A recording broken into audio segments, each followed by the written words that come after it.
Good morning, everyone. It's Miss Barbette here, and I'm going to read you today Blueberries for Sal. It was written and illustrated by Robert McCloskey. One day, little Sal went with her mother to Blueberry Hill to pick blueberries. Little Sal brought along her small tin pail, and her mother brought her large tin pail to put berries in.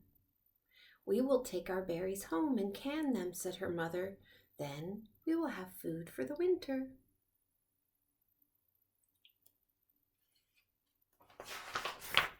Little Sal picked 3 berries and dropped them into her little tin pail. Kaplink, kaplank, kaplunk. She picked 3 more berries and ate them. Then she picked more berries and dropped them in the pail. Kaplunk. Then she ate the rest. Then little Sal ate all the berries right out of her pail.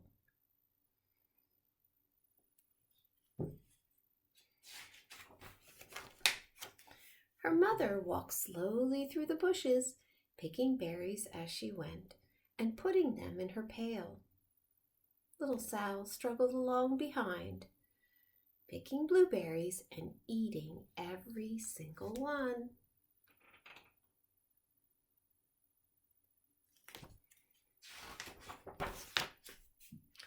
Little Sal hurried ahead and dropped a berry in her mother's pail. It didn't sound kaplink because the bottom of the pail was already covered with berries. She reached down inside to get her berry back. Though she really didn't mean to, she pulled out a large handful because there were so many blueberries right up close to the one she had put in.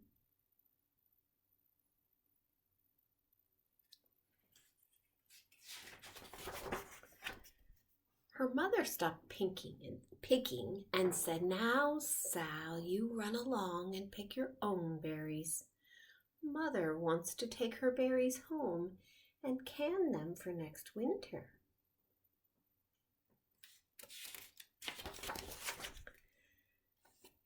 Her mother went back to her picking, but little Sal, because her feet were tired of standing and walking, sat down in the middle of a blueberry patch.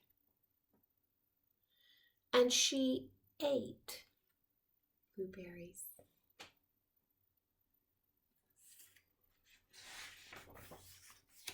On the other side of Blueberry Hill, Little Bear came with his mother to eat blueberries. "Little Bear," she said, "eat lots of berries and grow big and fat. We must store up food for the long, cold winter."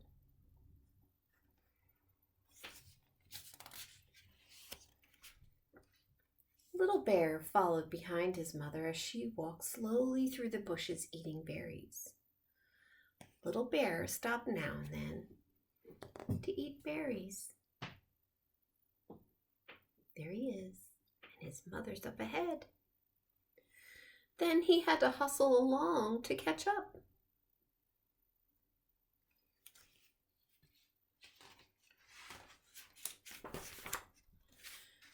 Because his feet were tired of hustling, he picked out a large clump of bushes and sat right down in the middle and ate blueberries.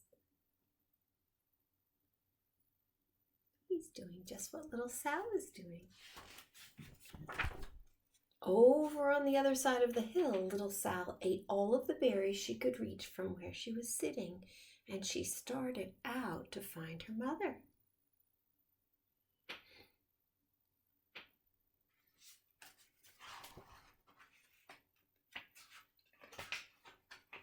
She heard a noise from around a rock and thought, "That is my mother walking along."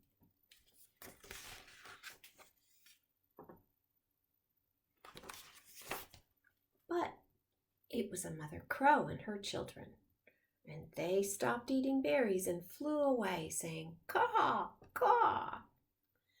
And she heard another noise in the bushes and thought, "That is surely my mother. I will go and find her."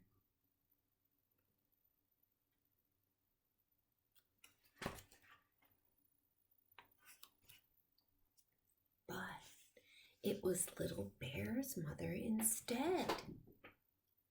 She was tramping along, eating berries and thinking about storing up food for the winter. Little Sal tramped right along behind.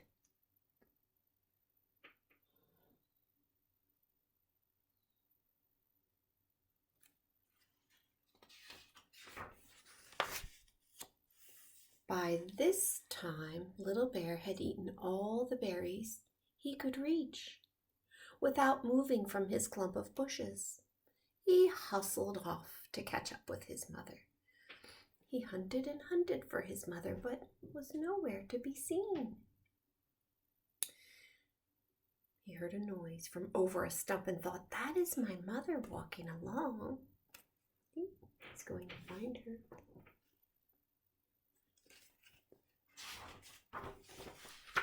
But it was Mother Partridge and her children. They stopped eating berries and hurried away. Then he heard a noise in the bushes and thought, "That is surely my mother. I will hustle that way." He's looking from on top of the log. But it's really a Mother Partridge and her baby birds. They were eating berries too. But it was Little Sal's mother. Instead, she was walking along picking berries and thinking about canning them for the winter. Little Bear hustled right along behind her.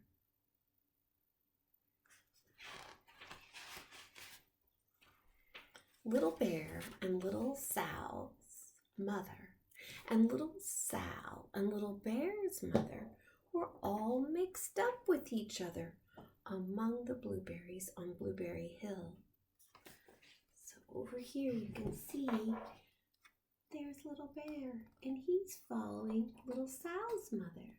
Way on the other side of the hill, there's Little Sal, and Little Sal is following Little Bear's mother. They are all mixed up with each other on opposite sides of Blueberry Hill.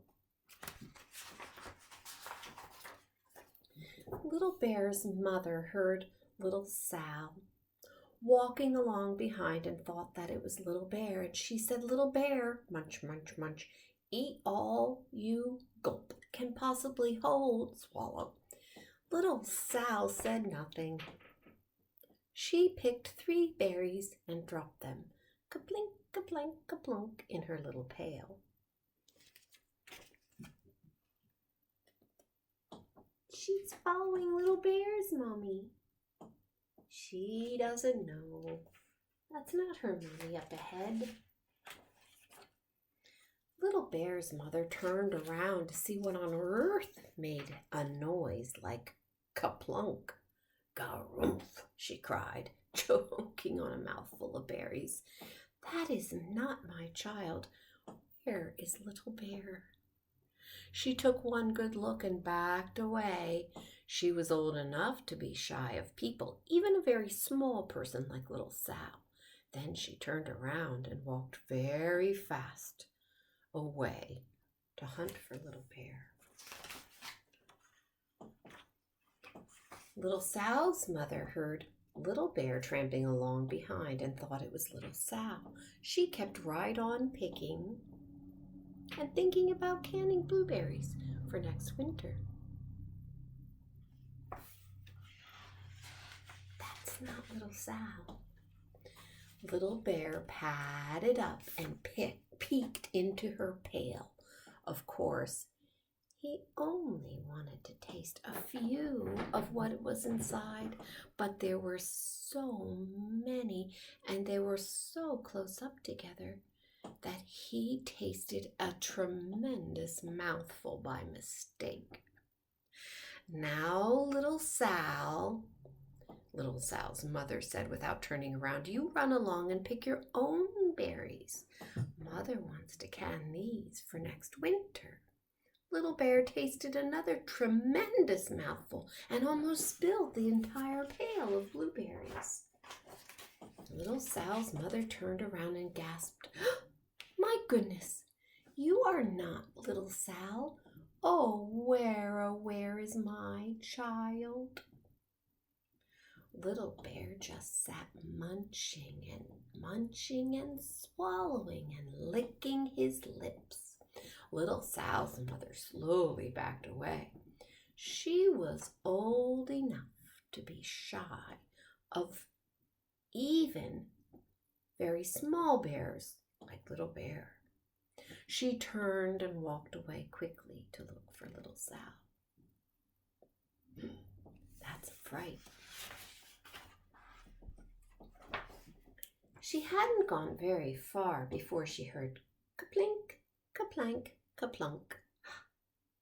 She knew just what made that kind of noise. Look, she's found Little Sal.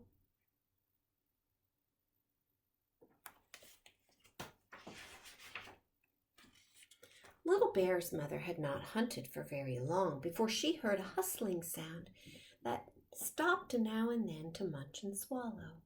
She knew just what made that kind of a noise. Ah, look, she's found Little Bear. Little Bear and his mother went home down one side of Blueberry Hill, eating blueberries all the way and full of food stored up for next winter. And Little Sal and her mother went down the other side of Blueberry Hill, picking blueberries all the way, and drove home with food to can for next winter, a whole pail of blueberries, and 3 more besides. There's Little Sal and Little Sal's mama, and they're going to drive away in their car with their blueberries. And here is Little Bear and Little Bear's mama, and their bellies are getting full of blueberries.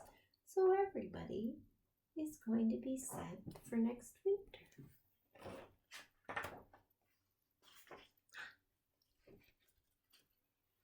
Here's Little Sal in the kitchen with her mama. There's the stove where they're cooking. The bubbling pots of blueberries, and they put in the sugar. Little Sal's helping with the canning rings while her mama puts the berries in the jars. They have a lot of jam stored up for next winter. I hope you like the book. I liked reading it to you, and I like eating blueberries.